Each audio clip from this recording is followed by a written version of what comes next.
यीशु मसीह के नाम से सबको जय मसीह की। आज का वचन है 80 भजन संगीता उसका 3रा वचन। हे परमेश्वर, हमको ज्यों का त्यों कर दे और अपने मुख का प्रकाश चमका, तब हमारा उद्धार हो जाएगा। मेरे प्रियो, यहाँ पर आसाफ जो भजन संगीता का लेखक, जो स्तुति आराधना करने में निपुण था, परमेश्वर को गीत गाकर महिमा करने वाला व्यक्ति था। उन्होंने इस प्रकार, वह व्यक्ति इस प्रकार कहता है, इजराइलियों के चरवाहा कौन है? उस बात को हम पहला वचन में हम देख सकते हैं। हे इजराइलियों के चरवाहा, तू जो यूसुफ की अगुवाई भेड़ों की सी करता है, कान लगा। तू जो करूबों पर विराजमान है, अपना तेज दिखा। मेरे प्रियो, इजरायली जन जो है परमेश्वर के लिए अलग किए हुए जन है। उनका चरवाहा जो है हमारा परमेश्वर ही है, प्रभु यीशु मसीह ही है, क्योंकि वह अपने लोगों को, अपने जनों को चराने वाला परमेश्वर है, यानी कि सही जगह पर ले जाने वाला परमेश्वर है। जहाँ पे भेड़ बकरियों को भोजन मिलता है, जहाँ पे पानी मिलता है, जहाँ पे भेड़ बकरी सही सलामत सुख शांति से रह सकता है, उस जगह पर एक चरवाहा भेड़ बकरियों को चराता है। ठीक उसी तरह परमेश्वर अपने जनों को सही जगह पर चराता है। अपने झुंड के लिए जो स्थान उचित है, जो स्थान में अपने झुंड जो है खुश रहेगा और सब कुछ उन्हें मिलेगा और आशीषदायक होगा, फूले फलेगा और भला चंगा रहेगा, हृष्ट पुष्ट होगा, उस स्थान में परमेश्वर अपने झुंड को ले जाता है। हम पुराना नियम में भी देखते हैं, इजरायली जन जो है परमेश्वर के लिए अलग किया हुआ जन है। उनको मिस्र देश में से लेकर, मिस्र देश में जब गुलाम थे, उस गुलामी से छुड़ाकर वह चराई करते हुए, जो भेड़ बकरियों को चराते हुए, यानी कि लोगों को ले जाते हुए एक अच्छा देश में पहुंचाया, जिस देश में दूध और मधु बहता था। वहाँ के जो है दाग जो है बहुत भारी था। एक दफ़ा मूसा जो परमेश्वर के दास था, जिनके द्वारा परमेश्वर अपने जनों को संदेश देता था, उस व्यक्ति परमेश्वर के आदेश को मानकर आज्ञा के अनुसार 12 प्रधानों को कनान देश के भेद लेने के लिए भेजा। उस भेदिए 40 दिन उस देश में हर जगह घूमकर वहाँ के फसल को देखकर, वहाँ के दाखों में से 2 गुच्छों को, क्योंकि वह जो सीजन था, दाख की जो फलने वाला सीजन था, 2 गुच्छे को एक डंडे में बांधकर 2 लोग उठाकर लेकर आए थे। आप समझ सकते हैं कि वो गुच्छा कितना बड़ा था। 2 लोग उस डंडे को, जिसमें 2 दाग की गुच्छा बंधा हुआ है, 2 लोग उठाकर लेकर आ रहे हैं। उतना फलवंत देश वह देश था। उस देश में परमेश्वर अपने जनों को चराकर लेकर गया और उस देश में बसाया। मेरे प्रियो, हमारा चरवाहा प्रभु यीशु मसीह है। इस बात को हम यूहन्ना सुसमाचार के किताब उसका 10 अध्याय में हम देख सकते हैं। उस किताब में 10 अध्याय उसका 11 वचन में प्रभु यीशु मसीह कहता है, अच्छा चरवाहा मैं हूँ, अच्छा चरवाहा भेड़ों के लिए अपना प्राण देता है। मेरे प्रियो, एक अच्छा चरवाहा जो है अपने भेड़ बकरियों के लिए अपना प्राण देने के लिए भी आगे आता है, प्राण भी दे देगा। क्योंकि भेड़ बकरियों को चराई करते समय कहीं जंगल से जानवर दुष्ट जानवर आके कोई भेड़ को अगर उठा लिए तो चरवाहा सबसे पहले जाकर उस भेड़ को या बकरी को उस दुष्ट जानवर के मुंह से छुड़ाता है। अपने प्राण को भी वह कुछ नहीं समझता, सिर्फ उनका सोच ये रहता है कि उस भेड़ को बचाना है, उस बकरी को बचाना है, अपने झुंड को बचाना है। यही उनके अंदर रहता है, उनके सोच में रहता है।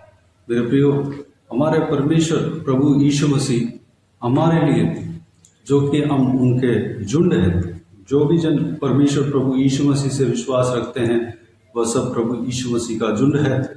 हम सबके लिए परमेश्वर अपने जान को बलिदान दिया। 2000 साल पहले क्रूस पर अपने आप को बलिदान दिया और लहू बहाया।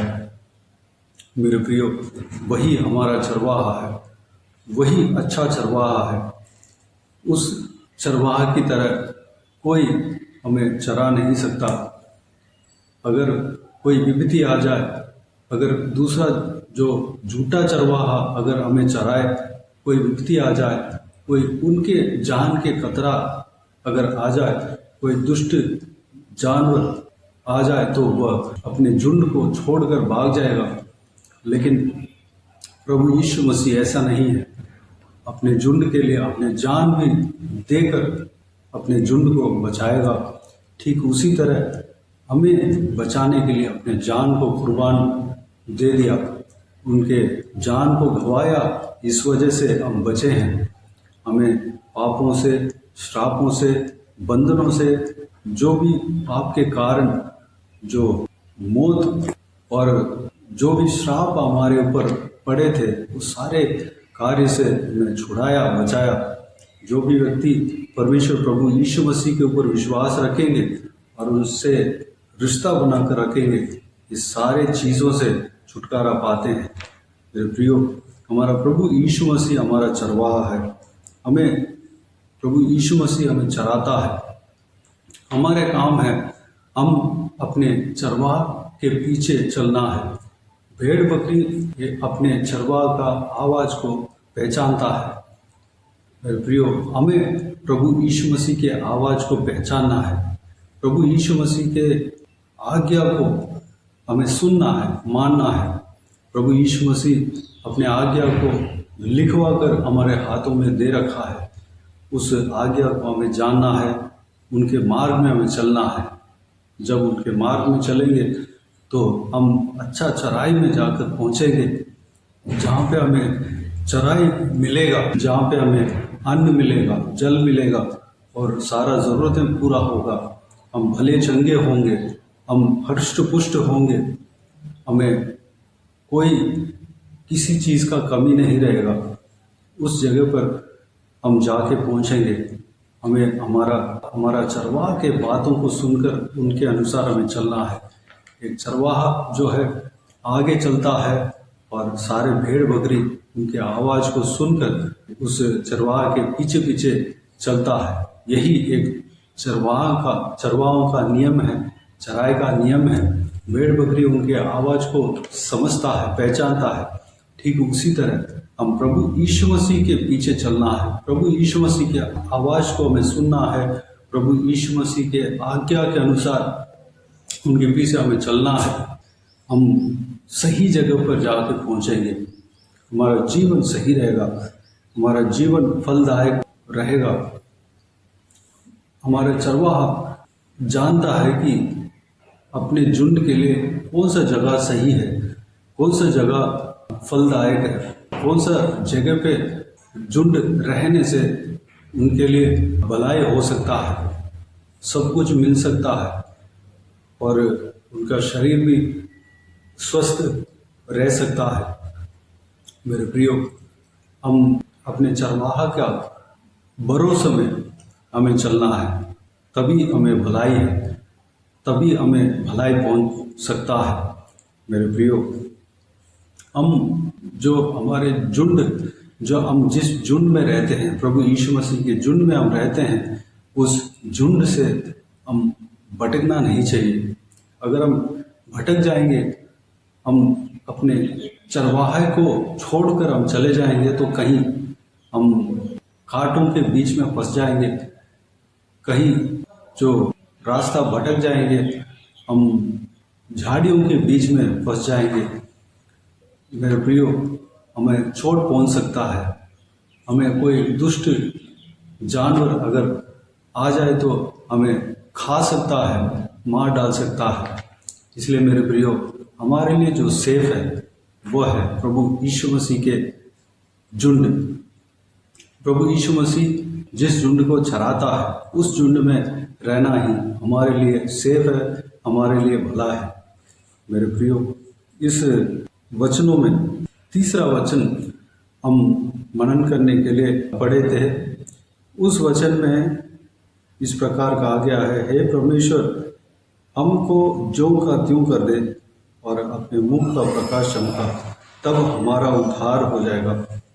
हमारा परमेश्वर हमारे ओर मुंह फिराएगा, उनके मुंह का प्रकाश हमारे ओर चमकेगा तो हम उद्धार पाएंगे। यानी कि उनके अनुग्रह अगर हमारे ऊपर होगा तो हम उद्धार पाएंगे। मेरे प्रियो, अगर हम परमेश्वर को आकर्षित करना है तो परमेश्वर के खिलाफ की बातें हमारा हृदय से दूर करना है। इस बात को हम कल के दिन में मनन करेंगे। ये तीसरा वचन को कल के दिन हम अच्छे से जानेंगे। आइए हम प्रार्थना में जाएं। स्वर्गीय पिता दयालु परमेश्वर, आपको धन्यवाद देता हूँ आज के इस आपके बहुमूल्य वचन के लिए। आपको धन्यवाद देता हूँ परमेश्वर, बीते दिनों में हमें संभाला, बचाया, सुरक्षित रखा। आपको धन्यवाद देता हूँ आज के दिन में जो हमने आपके वचन के द्वारा हमने मनन किया परमेश्वर, सारे बातों के लिए धन्यवाद देता हूँ परमेश्वर। आप इजरायलियों के चरवाहा हो परमेश्वर, हम आपके हैं परमेश्वर, हम आपके झुंड के भेड़ और बकरियां हैं पिता। हमें आप चराना परमेश्वर, आपके झुंड में हम हालेलुया भाग लेते हैं, हम अंग है परमेश्वर, क्योंकि आपके ऊपर हम विश्वास रखते हैं पिता। हालेलुया, जो भी आपके ऊपर विश्वास रखते हैं पिता वह सही मार्ग में चलता है परमेश्वर। पिता, आप एक अच्छा चरवाहा हो परमेश्वर। पिता, आप अपने भेड़ बकरियों के लिए अपनी जान भी दे दिया पिता। एक अच्छा चरवाहा अपने भेड़ बकरियों के लिए जान दे देता है पिता परमेश्वर। आपके अलावा कोई चरवाहा अच्छा नहीं है परमेश्वर, क्योंकि कतरा आते ही परमेश्वर अपने झुंड को छोड़कर भाग जाता है, क्योंकि अपने जान को गंवाना नहीं चाहता। लेकिन आप अपने जान को भी परमेश्वर बहुमूल्य नहीं समझा पिता। अपने झुंड के लिए आप अपने जान को कुर्बान दिया, अपने जान देकर, अपने लहू देकर परमेश्वर हमें मोल लिया, हमें छुड़ाया। हालेलुया, आपके आवाज़ को पहचानने पाए पिता, आपके पीछे पीछे हम चलने पाए, वही हमारे लिए भलाई है परमेश्वर। धन्यवाद देता हूँ परमेश्वर। पिताजी, हम रास्ता भटकने न पाए परमेश्वर, आपके मार्ग को हम पहचानने पाए। जो आपने आवाज़ देते हैं परमेश्वर, जो आप बोलते हैं, जो आप हमें पुकारते हैं परमेश्वर, उस आवाज़ को हम पहचानने पाए, उस मार्ग के अनुसार हम चलने पाए, उस मार्ग में हमें चलने पाए, उस वचन के अनुसार हम चलने पाए, उस आवाज़ को पहचान कर हम चलने पाए। पिता, अनुग्रह देना, आपके इस बहुमूल्य वचन के अनुसार हम चलने पाए पिता, अनुग्रह देना पिता। हालेलुया, इस वीडियो को देखने वाले हर एक जन आपके मार्ग में चलने वाले बनने पाए परमेश्वर, आपकी झुंड में हमेशा बने रहने पाए पिता, कहीं भटकने न पाए। आपके झुंड में रहना ही हमारे लिए भलाई है परमेश्वर। धन्यवाद देता हूँ पिता। जिस तरह इजरायली जनों को दूध और मधु बहता हुआ देश में जाकर पहुंचाया, जहाँ पे कोई कमी किसी भी बात का नहीं था परमेश्वर, उस देश में जाकर पहुंचाया, आप सही मार्ग में चलाया परमेश्वर। हालेलुया, हमें भी चलाएंगे। धन्यवाद देता हूँ। हमें एक अच्छा जगह पर पहुंचाएंगे जहाँ पे हमें कोई कमी नहीं रहेगा, हम हृष्ट पुष्ट होंगे, हमें सारा ज़रूरतें पूरी होगी और हालेलुया हम भला चंगा रहेंगे परमेश्वर, और अनंत जीवन में हम प्रवेश कर पाएंगे। आपके पीछे अगर हम चलेंगे तो हम अनंत जीवन में प्रवेश कर पाएंगे परमेश्वर। धन्यवाद देता हूँ। सारा व्यूअर्स को परमेश्वर आप चलाना पिता, धन्यवाद किसी को भी कोई भी कमी घटी ना होने देना, भरपूर आशीष देना पिता। जिनको जो कुछ भी प्रार्थना का विषय है, सारा प्रार्थना का विषय का उत्तर देना परमेश्वर। जो व्यक्ति बीमार है उनको आपके हाथों में सौंपते हैं, उन्हें छूना, चंगा करना प्रभु यीशु मसीह के नाम से चंगा होने पाए पिता। अगर किसी को दुख हो, तकलीफ हो, सारा दुख तकलीफ को दूर करना, परेशानी को दूर करना, आंसुओं को पहुँचना, जो भी प्रार्थना का विषय रखा है परमेश्वर, वो सारा प्रार्थना का विषय का उत्तर देना परमेश्वर। महिलाओं को आपके हाथों में सौंपते हैं, छोटे बच्चों को आपके हाथों में सौंपते हैं, बुजुर्ग व्यक्तियों को आपके हाथों में सौंपते हैं। हर एक जनों के संग रहना, सुरक्षित रखना, जहाँ भी जाते हैं आते हैं उनके संग रहना, सुरक्षित रखना। जो भी जन जहाँ कहीं भी जाते हैं, स्कूल में, कॉलेज में, नौकरी में या कोई भी काम करने के लिए बाहर जाते हैं, ट्रैवल करते हैं, हर एक के संग रहना, घर में जो रहते हैं सबके संग रहना, सुरक्षित रखना पिता। हालेलुया। आपके लिए हम जीने पाएँ पिता, अनुग्रह देना। हर एक के ऊपर आपके हाथ हमेशा बने रहने पाए। धन्यवाद देता हूँ परमेश्वर, अनुग्रह देना परमेश्वर। बाकी सारे बातों को आपके हाथों में सौंपते हैं। सारा आदर, महिमा, जलाल आपको मिलते रहे। सारा दुआ प्रार्थना को प्रभु यीशु मसीह के नाम से मांगते हैं, सुनो और ग्रहण कर। आमीन आमीन। प्रभु यीशु मसीह के नाम से प्रभु यीशु मसीह का आशीष और अनुग्रह हम सभी के ऊपर बने रहे। आमीन आमीन। मेरे प्रियो, इस चैनल को सब्सक्राइब करें और शेयर करें। अगर किसी को भी प्रार्थना का विषय हो तो डिस्क्रिप्शन में दिए हुए नंबर पर कॉल करके प्रार्थना करा सकते हैं। हम आपके लिए प्रार्थना करेंगे। आप अपनी व्यक्तिगत प्रार्थना में हमारे लिए प्रार्थना कीजिए। इस सेवकाई के लिए, इस सेवकाई का उन्नति के लिए, सेवकाई में जुड़े हुए हर एक जन के लिए, हर एक आत्मिक उन्नति के लिए, तरक्की के लिए, आत्मिक आशीष के लिए, संसारिक आशीष के लिए, पारिवारिक आशीष के लिए प्रार्थना करें। प्रभु यीशु मसीह आप सबको आशीष दे। इस सेवकाई के द्वारा परमेश्वर आपके जीवन में कार्य किया हो वो भी हमें बता सकते हैं, ताकि हम सब मिलकर परमेश्वर को धन्यवाद दे सके, महिमा कर सके। प्रभु यीशु आप सबको आशीष दे। आमीन आमीन।